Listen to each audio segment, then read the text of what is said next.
Hello tipsters and tricksters, welcome back to my channel and welcome to another bitch tips and tricks video. What have you got if you haven't got love? Today's video is one that I have wanted to make for a really long time and was actually voted for by my patrons. So thank you very much to my patrons for having a say about what you want to see on my channel and picking something that I really wanted to make.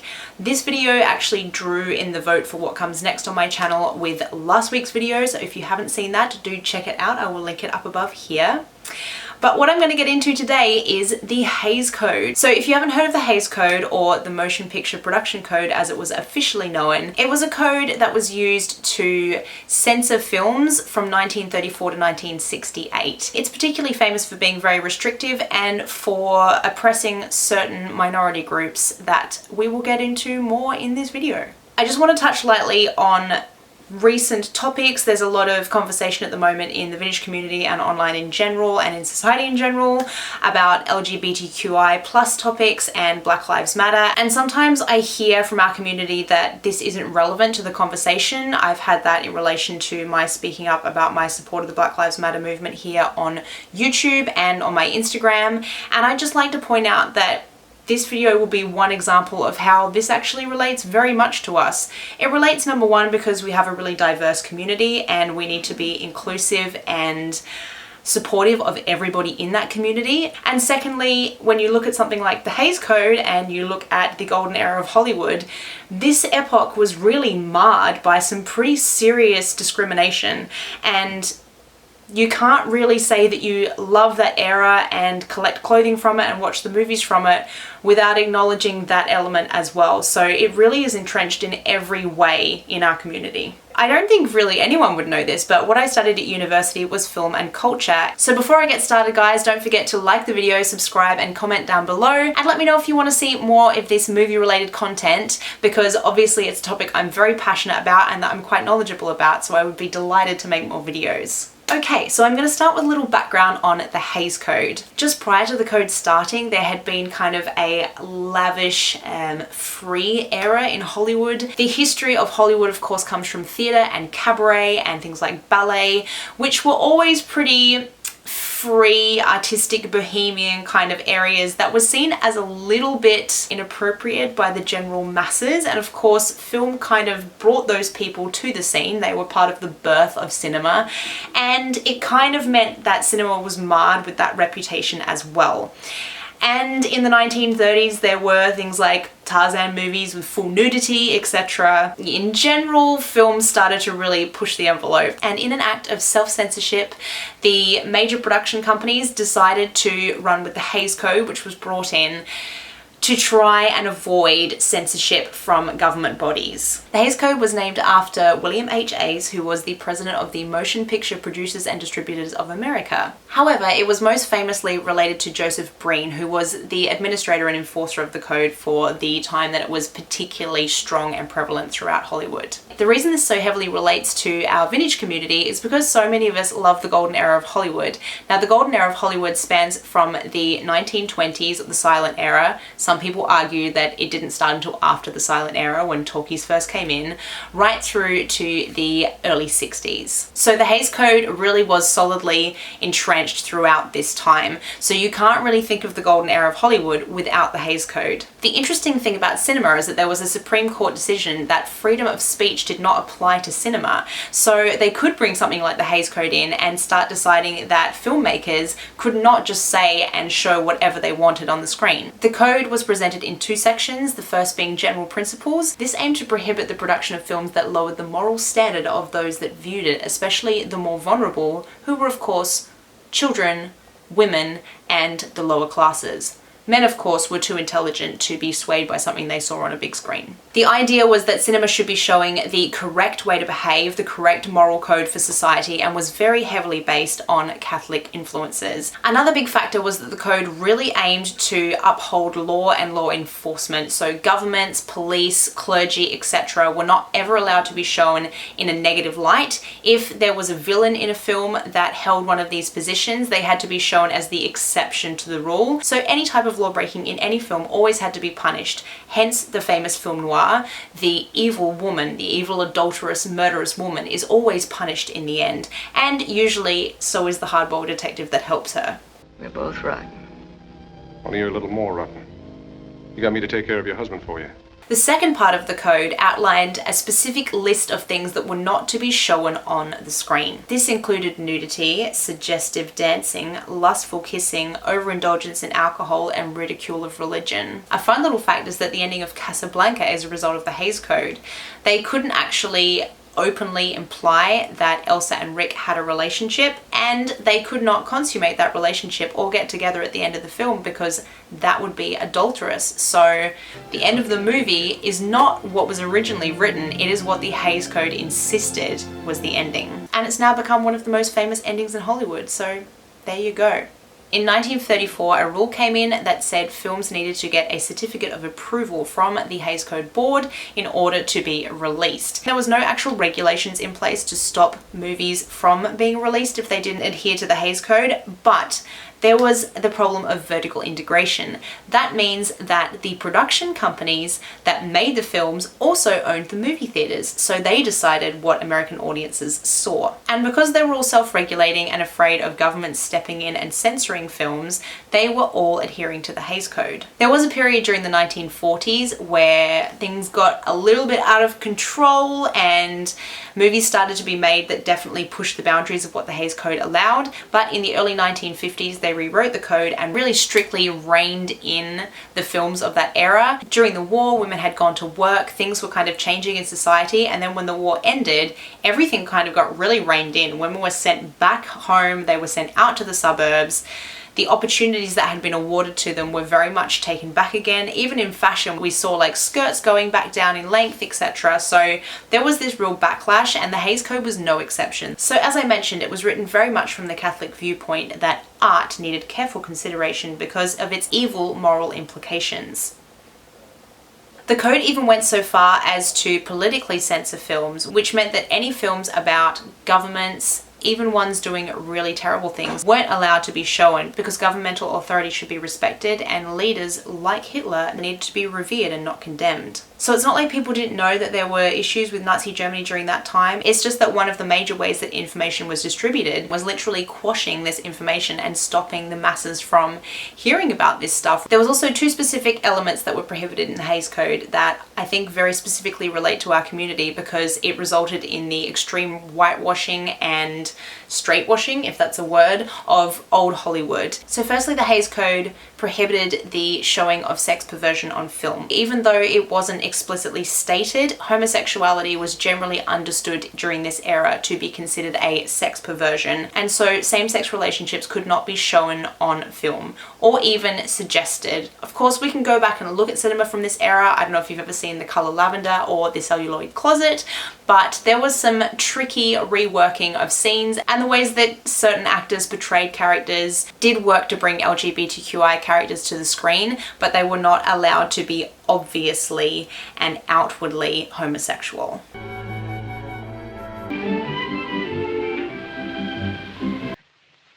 Morning, Ava. Guess I kind of love you, too.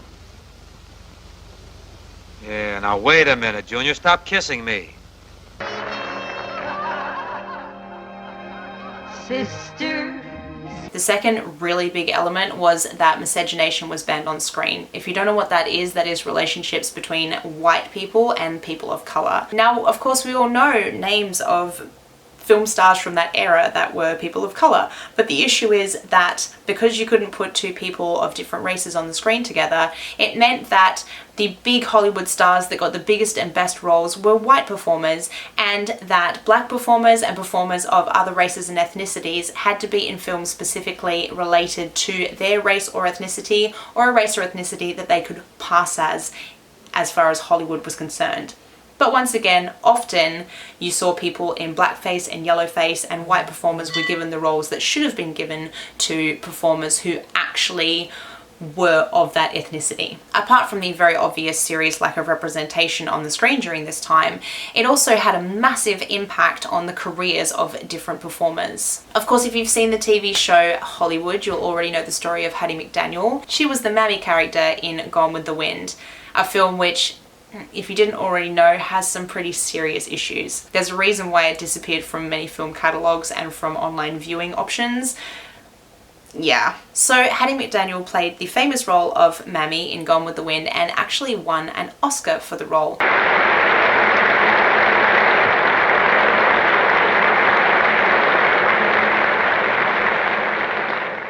But as you probably know, even though she was an Oscar nominee, she was not allowed to sit with the rest of the film cast or even with the other nominees in the main area. The other tragic element was that because his character was essentially one of the archetypes that historically ridicules black people and stereotypes them as having no agency, having no intelligence, having no sexuality, really having no personality, it just reduces them to a servant that is happy to serve white people. So Hattie's own community actually turned against her for playing this role because she'd become quite famous for bringing more personality to black roles and for trying to kind of change the kinds of roles that were given to black people in Hollywood, and then she went and played this role after she'd already been kind of moving in that direction because it was the best opportunity that she had had, and then she won the Oscar for it. And so she was stuck in the middle because she was never going to be accepted by white Hollywood as a serious actor and as a main character,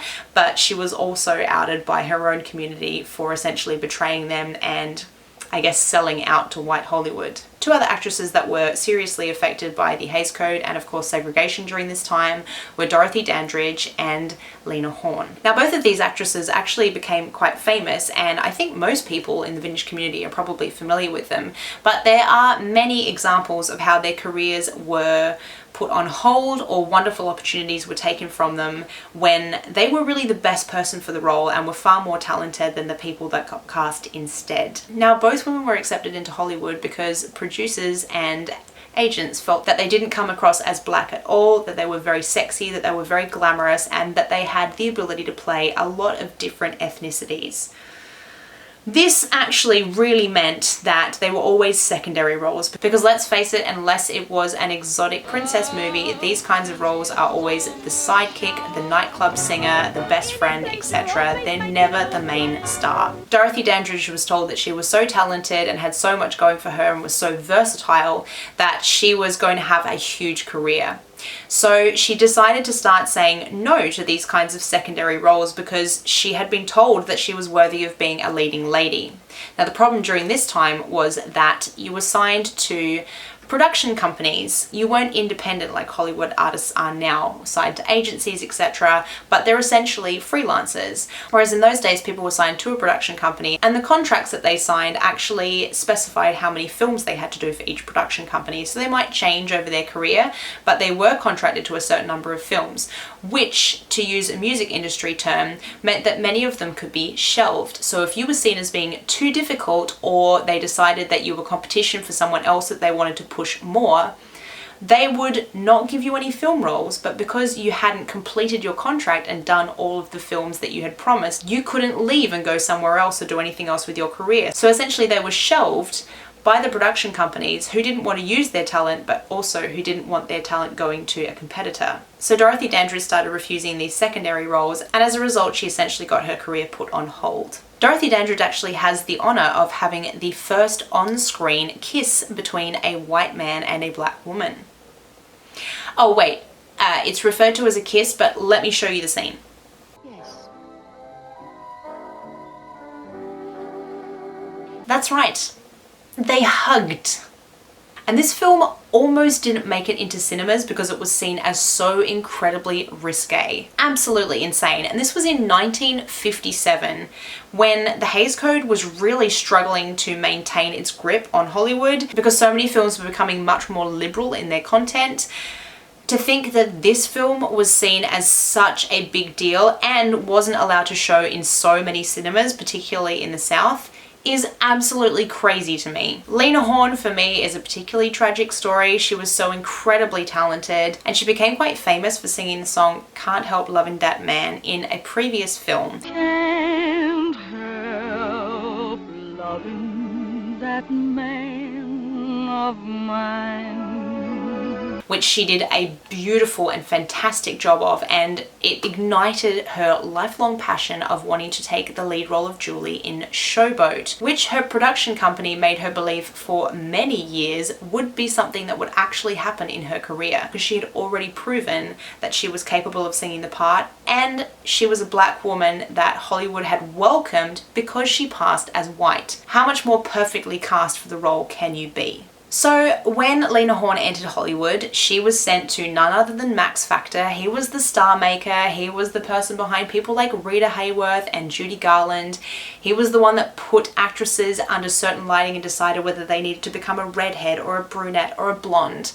So Lena was sent to him and he made a special foundation color just for her. And despite the fact that Lena Horne was African American, they called this color Light Egyptian. So eventually, the production of Showboat comes around and casting begins. Lena Horne, of course, comes forward and says, "Can I be considered for the role? This is the role I've been waiting for. You've essentially promised it to me for my whole career so far." And you know what they said to her? "You're too black to pass as a passable white woman."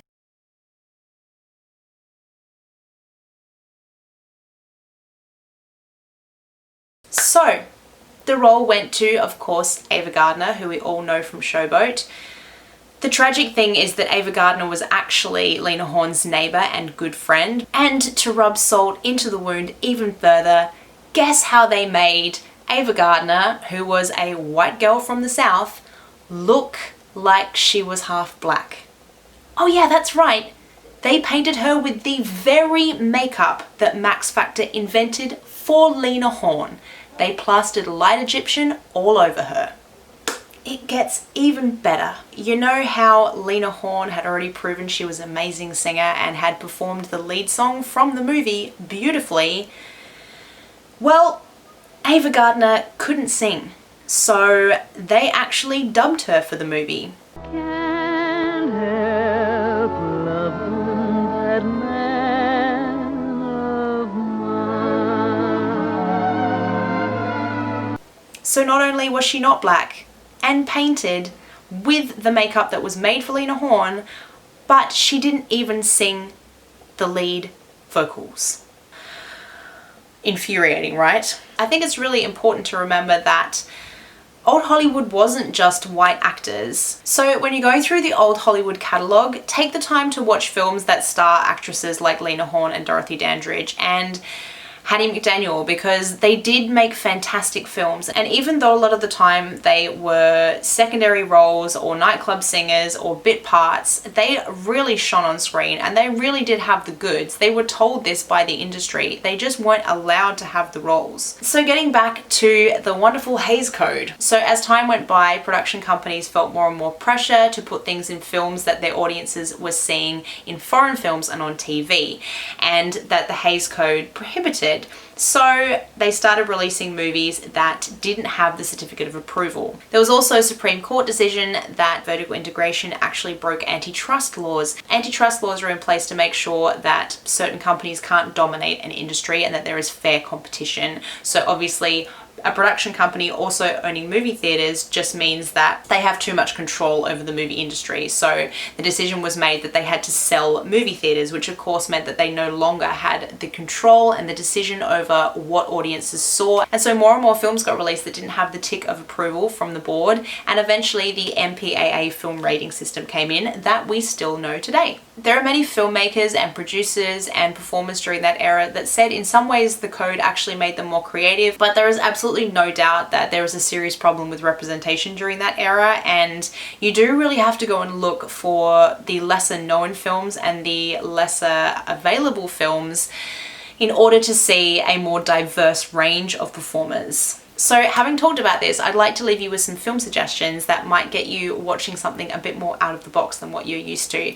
So do check out the film Carmen, starring none other than Dorothy Dandridge. And I would check out Island in the Sun. It is free on YouTube. It definitely has its problems, but also it does show interracial relationships in a way that no other film of the time did, and I think there's something really groundbreaking about that. Another couple of films to check out are Lena Horne films, so Cabin in the Sky and Stormy Weather. If you watch them, do let me know. I would love to chat with you about them. So cinema went in many different directions after this era, and I would definitely love to delve into those topics. I'd be really interested in doing a video about blaxploitation. So if that's something that you guys would be interested in, comment down below and let me know. So that's the video, guys. I hope you liked it. If you did, don't forget to give it a thumbs up, subscribe, and comment down below. Let me know what you thought of the video. Come and follow me on my Instagram. Come and check out my Patreon. We do a follow along video once a month. This month's one is going to be a get ready with me, but I've also done ones where I've made shoe clips and hair flowers, and there's also more tips and tricks and other great perks, so do check that out in the description below. A big thank you to my patrons for their support in making this video, because it did take me a whole lot of extra time and research. Thank you all of you for your love and support, and I will see you in the next video. Bye!